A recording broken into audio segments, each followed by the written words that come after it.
మీకు ఎప్పుడైనా విదేశాల్లో ఉద్యోగం, లక్షల్లో జీతం, హైటెక్ లైఫ్ అంటూ కాల్స్, మెసేజెస్, ఈమెయిల్స్ ఎప్పుడైనా వచ్చాయా? అంటే మీరు జాగ్రత్తగా ఉండాలని దానర్థం. మీరు వెళ్ళేది ఉద్యోగానికి కాదు నరకానికని. అంటే ఆల్రెడీ మీ డాటా మిస్‌యూజ్ అయిందని దాని మీనింగ్. ఏంటబ్బా! జనరల్‌గా ఇలాంటివి జరుగుతూనే ఉంటాయి. ఈ మాత్రం దానికి అంత సీనుందా? మా డాటా మిస్‌యూజ్ అవుతుంది అంటూ పెద్ద పెద్ద వర్డ్స్ యూజ్ చేస్తున్నాడు. లేనిపోని అనవసరంగా హైప్ ఇస్తున్నాడని అనుకుంటున్నారా? అయితే మీరు ఒకసారి దీని గురించి రీథింక్ చేయాల్సిందే. ఈ రోజు దాని గురించి మీరు తెలుసుకోవాల్సిందే. అదే సైబర్ స్కామ్ కాంపౌండ్స్. ఈ సైబర్ స్కామ్ కాంపౌండ్ గురించి సౌత్ ఈస్ట్ ఏషియా ఫిలిమ్స్‌లలో క్లియర్‌గా చూపిస్తూ ఉంటారు. కాంబోడియా, మయన్మార్, థాయిలాండ్, వియత్నాం లాంటి దేశాల్లో మేజర్ ప్రాబ్లమ్స్ క్రియేట్ చేస్తున్నాయి.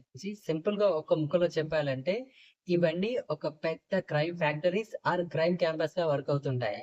కొంతమంది క్రిమినల్స్ ఇన్నోసెంట్ పీపుల్‌కి లక్షల్లో జీతాలంటూ జాబ్ ఆఫర్ ఇస్తూ వాళ్ళని తీసుకొచ్చి ఒక దగ్గర ఉంచి వాళ్ళ పాస్‌పోర్ట్స్ అండ్ డాక్యుమెంట్స్ లాక్కొని వాళ్ళతో ఇల్లీగల్ యాక్టివిటీస్, క్రైమ్ చేపిస్తూ ఉంటారు. ఇదే సైబర్ స్కామ్ కాంపౌండ్స్. ఇండియా లాంటి కంట్రీస్‌లలో ఉన్నదానికి, లేని దానికి ప్రతి దానికి phone number, Aadhaar card, driving licence, PAN card, voter ID అంటూ ఏదో ఒక డాక్యుమెంట్‌ని అటాచ్ చేయాలని చెప్తూ ఉంటారు.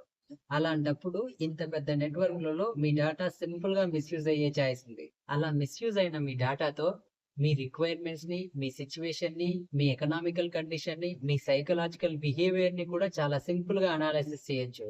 సో, ఆ బేసిస్‌గా మిమ్మల్ని టార్గెట్ చేస్తారు. మీరు టార్గెట్ పర్సన్స్ అవుతారు. అలా ఫైనల్‌గా అనాలిసిస్ చేసి ఫిల్టర్ చేసిన టార్గెట్స్‌ని సైబర్ స్కామ్ కాంపౌండ్‌లో ఉన్న ఎంప్లాయీస్‌కిచ్చి అటాక్ చేయాలని ఆర్డర్ చేస్తారు. దగ్గరున్న డాటాతో కొన్నాళ్ల పాటు మిమ్మల్ని స్టడీ చేసి మీ నీడ్స్ అండ్ రిక్వైర్మెంట్స్‌ని ఫాలో అవుతారు. దాని బేస్డ్‌గా కొందరికి trading, part time job offers, pig butchering, digital arrest అంటూ కొత్త కొత్త వెపన్స్ యూజ్ చేసి మిమ్మల్ని టార్గెట్ చేసి సింపుల్‌గా చీట్ చేస్తారు. సో, ఫైనల్‌గా నేనేం చెప్పాలనుకుంటున్నానంటే, ప్రెజెంట్ ఈ నిబ్బా నిబ్బి చెప్రీ బ్యాచ్ గాళ్ళు అనవసరంగా సోషల్ మీడియాలో తమ పర్సనల్ ఇన్ఫర్మేషన్‌ని షేర్ చేయకూడదు. అలాగే నీడ్స్ అండ్ రిక్వైర్మెంట్స్ ఉన్నవాళ్ళు కూడా అన్‌నోన్ సోర్సెస్ నుంచి వచ్చే పెద్ద పెద్ద ఆఫర్‌లకి టెంప్ట్ కావద్దు. ఎందుకంటే ఈ దునియాలో ఎవడు ఎవడికి ఏది ఊరికేనే ఇవ్వరు అన్న కాన్షియస్‌నెస్ నుండి అప్రమత్తంగా ఉంటే చాలు. That's it. Thank you. నమస్తే.